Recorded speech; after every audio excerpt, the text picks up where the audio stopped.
It don't make a growing old.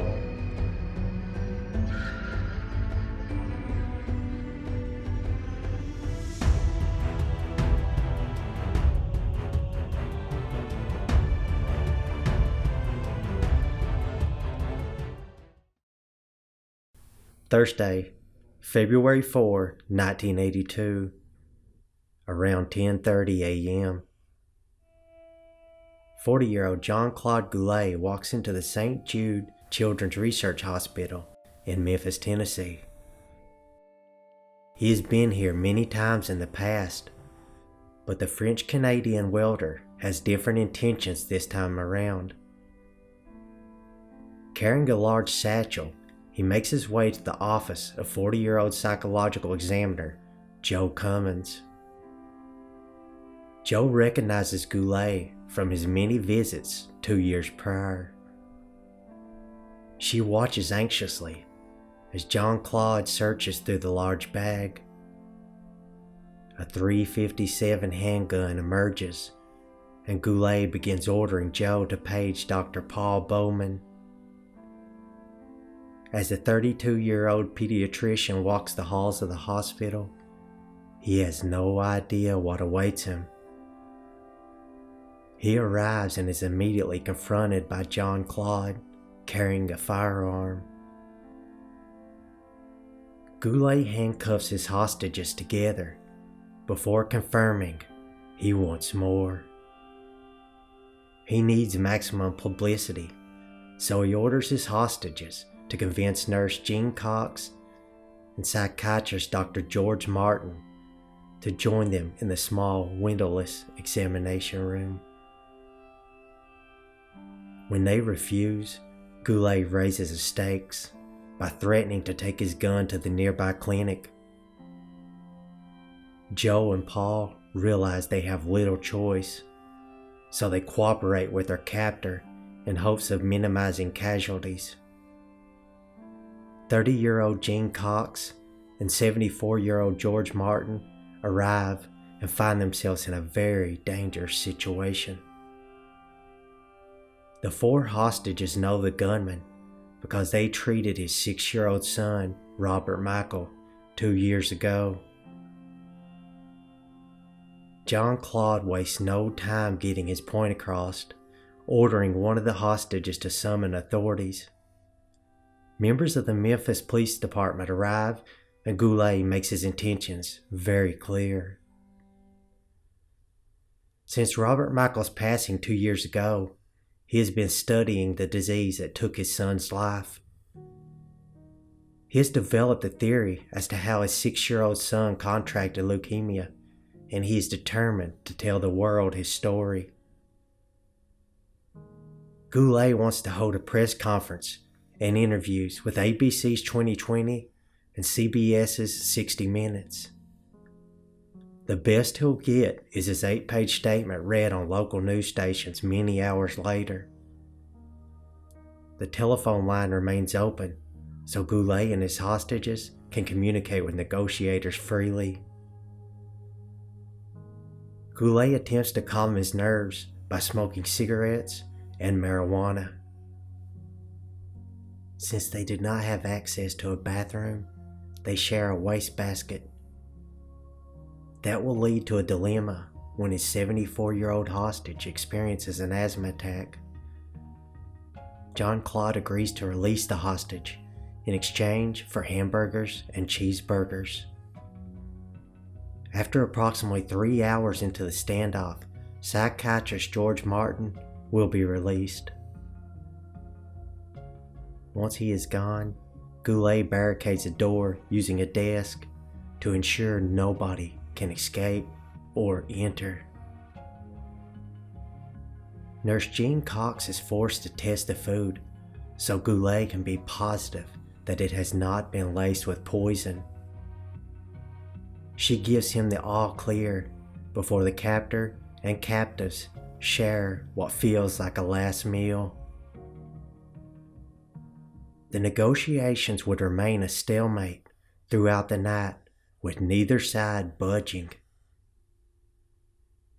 As the sun goes down and the hostages become weary, Jean Claude warns the 3 remaining hostages that he'll kill them if they sleep.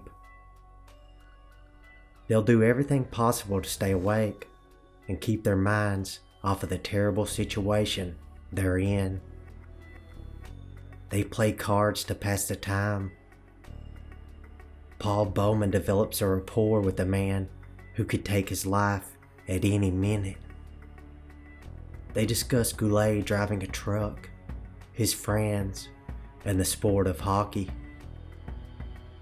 Gene Cox soothes Goulet by singing songs such as Yellow Submarine and This Old Man. With a knick-knack, paddywhack, give a dog a bone. This old man comes rolling home. Time nearly freezes in place for the 3 hostages as they wait to see what will happen next. Early Friday morning, hospital spokesman Jerry Chipman speaks to the press, saying, "He wants to tell the world his story. We told him, when he put down his gun, he could." Before long, Jean Claude Goulet will get one of his demands fulfilled. Negotiators agree to help broadcast Goulet's story over local radio stations. Since his thick accent is difficult to understand, his hostage, Dr. Bowman, helps relay that message to the public, and nobody will be able to ignore the man's statements. Goulet's written statement was recorded by Dr. Bowman before being broadcast on several local radio stations.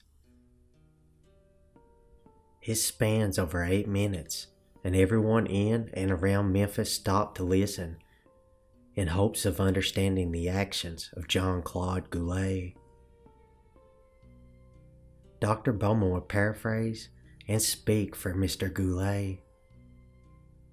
One must find the cause of the disease before one can find a cure. That's his basic point, and from that comes his explanation for the cause of leukemia.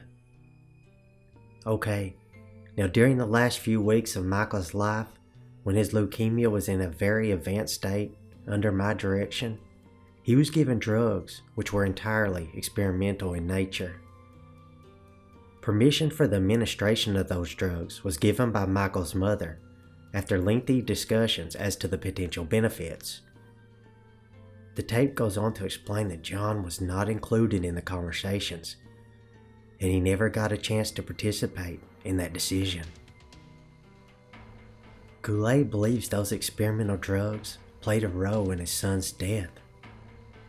His message rebuffs the American Medical Association, claiming his son's leukemia may have been caused by the drug DES, diethylstilbestrol, which his wife took when she was pregnant, and his hepatitis infection. Goulet wanted proof that his statements were aired, so he asked for a radio. Negotiators would refuse his request, causing one hostage to get very angry.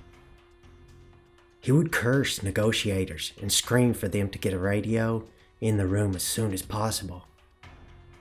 Thanks to his persistence, Goulet received the radio, but he would not be happy with the statement. He felt authorities may have altered the statement, and he wanted to hear it for himself.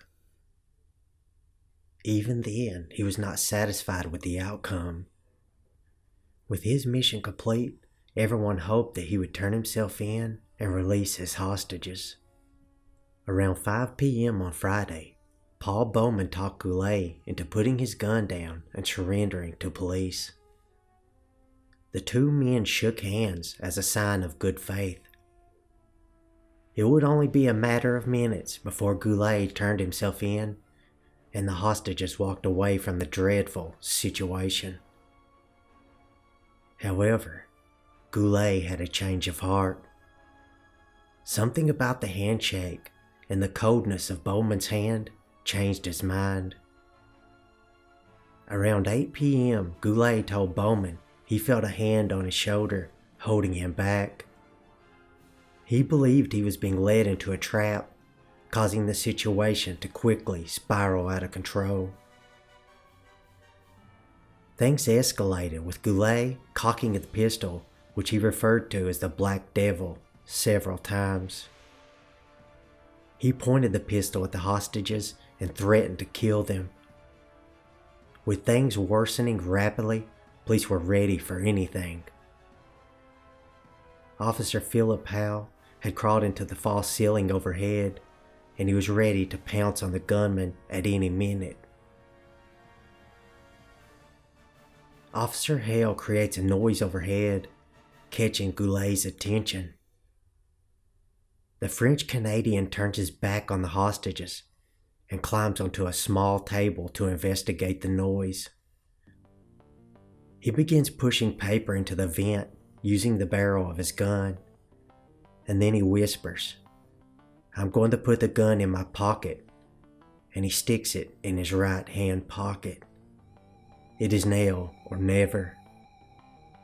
Bowman leaps in Goulet's direction and grabs him around the thighs.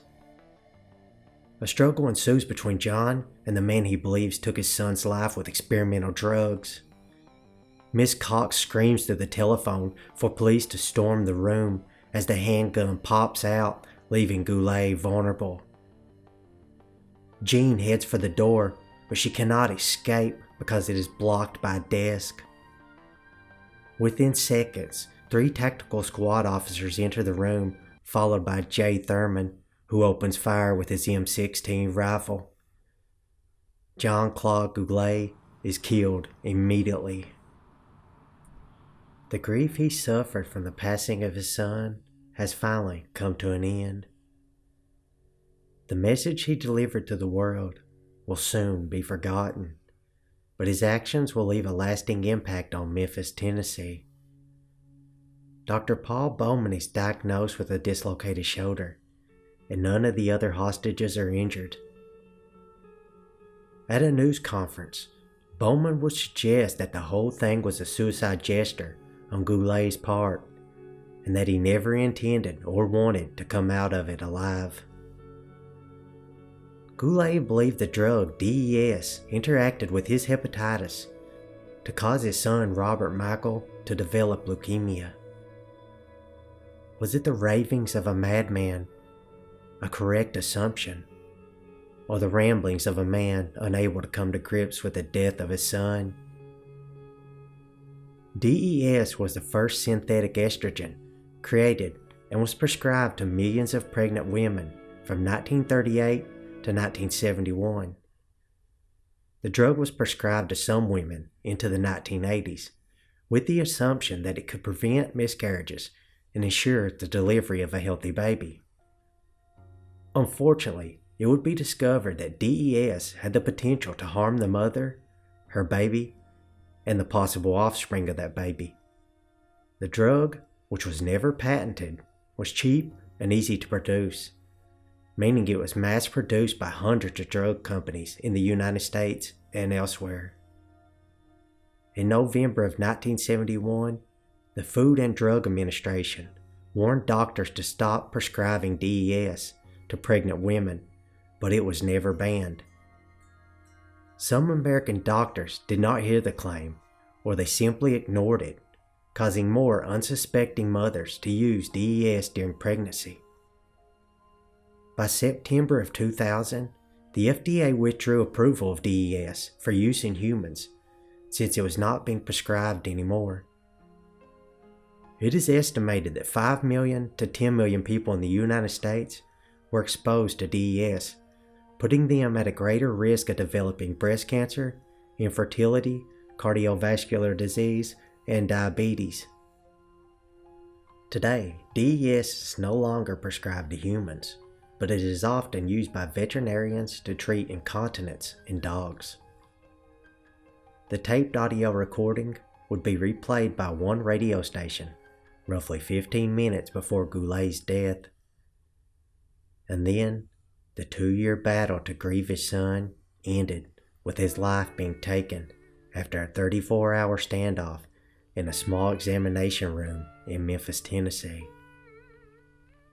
In April of 2007, officers Johnny Birdsong, Johnny Filsinger, Philip Powell, David Hubbard, and Jay Thurman received the Medal of Honor for their participation in the hostage situation. Birdsong's award was posthumously received by his widow, Marcia.